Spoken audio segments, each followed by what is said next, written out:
Pride is the root of all other sins that came later. తర్వాత వచ్చిన పాపములన్నింటికి మూలం ఏంటంటే గర్వము అనే పాపమే. This was the first one. ఇదే మొట్టమొదటి పాపం. There was nothing called sin in the world till that time, but wherever you give a person freedom of choice and a free will, there's always the possibility that the person can become proud.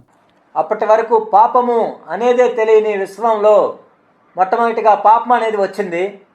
కాబట్టి ఎక్కడైతే ఒక మనిషికి మనం స్వాతంత్రం ఇస్తామో, తన స్వీయ చిత్తానికి అప్పగిస్తామో, అక్కడ మొట్టమొదటిగా గర్వం వచ్చే అవకాశం ఎక్కువగా ఉంటుంది. Or commit any other crime. The moment you give a person free will, there's freedom of choice to either obey God or disobey God. కాబట్టి ఒక వ్యక్తికి నువ్వు దేవునికి విధేయతైనా చూపించవచ్చు, అవిధేయతైనా చూపించవచ్చు అనే స్వాతంత్రం ఇచ్చినప్పుడు ఎటువంటి నేరమైనా చేసే అవకాశం ఉంటుంది. And so he became proud, lifted up in his heart because of his wisdom and his beauty. కాబట్టి తన హృదయంలో తను హెచ్చించుకొని గర్వించి తన సౌందర్యాన్ని బట్టి జ్ఞానాన్ని బట్టి He thought he was somebody very important, and of course he was important. నేను ఎంతో ప్రాముఖ్యమైన వ్యక్తిని అని ఆయన అనుకున్నాడు. నిజానికి ఆయన ప్రాముఖ్యమైన వ్యక్తే. But he began to think of himself as more important than God had made it. కాబట్టి దేవుడు తనను సృష్టించిన దానికంటే కూడా ఎక్కువగా నేను ప్రాముఖ్యమైన వ్యక్తిని అని అనుకున్నాడు. And God brought him right down. ఆ తర్వాత దేవుడు ఆయన్ను క్రిందకు త్రోసివేశాడు. The other passage of scripture that deals with Satan is in Isaiah chapter 14.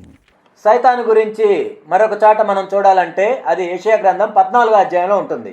In Isaiah chapter 14 you read about the same person, and certain other details are mentioned about him. యెషయా 14వ అధ్యాయంలో ఈ వ్యక్తి గురించి మనం చదువుతాం. మరికొన్ని వివరాలు కూడా ఇక్కడ ఉంచబడ్డాయి. Where we read that he is called in verse 12 the star of the morning. 12వ వచనంలో ఆయన ఏ విధంగా పిలువబడ్డాడంటే తేజో నక్షత్రమా వేకువ చుక్క. Isaiah chapter 14 verse 12. యెషయా గ్రంథం 14వ అధ్యాయం 12వ వచనం. Hallel or shining one, or it's from this verse that they get the word Lucifer, which is probably a Latin word referring to the star of the morning, the son of the dawn. తేజో నక్షత్రమా వేకువ చుక్క. బహుశా ఎక్కడి నుంచే Latin భాష నుండి Lucifer అనే మాట వచ్చి ఉండొచ్చు. వేకువ చుక్క అంటే లూసిఫర్ అని. You've been cut down to the earth, you have weakened the nations. You said in your heart, I will ascend to heaven. నీవెట్లు ఆకాశము నుండి పడితివి, జనములను పడగొట్టిన నీవు నేల మట్టం వరకు ఎట్లు నరకబడితివి, నేను ఆకాశమునకు ఎక్కిపోయేదను. You see, this is what this Lucifer, this shining star, this head of the angels, ఈ లూసిఫర్ అనే వ్యక్తి తేజో నక్షత్రము వేకువ చుక్క ప్రధాన దూత said in his heart, తన హృదయంలో తాను ఈ విధంగా అనుకున్నాడు. I will raise my throne above the stars of God. దేవుని నక్షత్రములకు పైగా నా సింహాసనమును హెచ్చింతును. I will sit on the mount of the assembly. I will ascend. I will make myself, verse 14, like the Most High. He wanted to become like God. ఉత్తర దిక్కునున్న సభా పర్వతం మీద కూర్చుందును, మేఘ మండలం మీదకి ఎక్కుదును, మహోన్నతునితో నన్ను సమానుగా చేసుకొందును. 14వ వచనం. He wanted to exalt himself above even God. దేవుని కంటే కూడా ఉన్నతంగా తను తాను హెచ్చించుకున్నాడు. And that's why he was cast down and will finally end up in hell. అందుకే ఆయన క్రిందకు త్రోయబడ్డాడు, ఆ తర్వాత నరకానికి పాత్రుడయ్యాడు. Now, this is how sin came. When a created being was not satisfied with the position God had given him, పాపము ఈ విధంగా ప్రవేశించింది. ఒక సృష్టించబడిన వ్యక్తి ఏదైతే స్థానం తనకు ఇవ్వబడిందో దాంతో సంతృప్తి చెందలేదు. there's a boundary God had drawn around him, దేవుడు ఆ వ్యక్తి చుట్టూ ఒక సరిహద్దును నియమించాడు. and he wanted to go outside that boundary. It was discontentment. కానీ ఆ వ్యక్తి ఆ సరిహద్దును దాటి వెళ్ళాలనుకున్నాడు.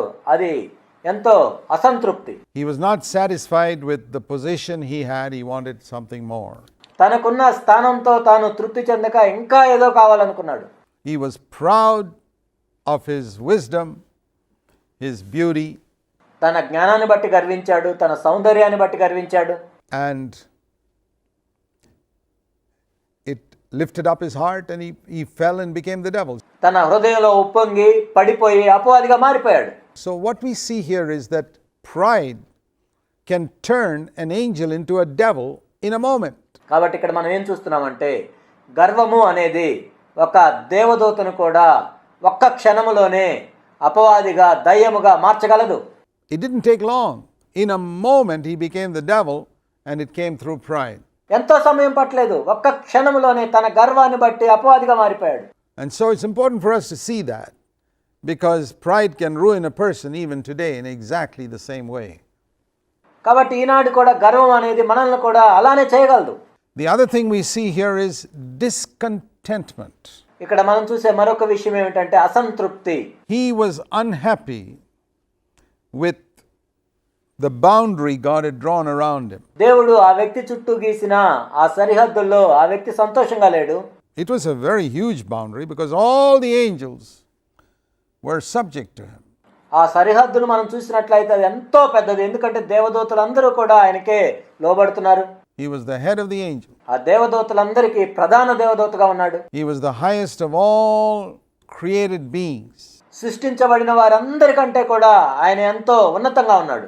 And one would have thought, what more does a man want? ఎవరైనా కానీ ఇలా ఆలోచించేవాళ్ళు, ఇంకా మనిషికి ఇంతకన్నా కావాల్సింది ఏముందని. He's got position and he's got beauty, he's got wisdom. What more does an angel want? తనకు స్థానం ఉంది, జ్ఞానం ఉంది, సౌందర్యం ఉంది. ఒక దేవదూతకి ఇంతకంటే ఏం కావాలి? But he was not satisfied. He was discontent even with the tremendous amount of things God had given him.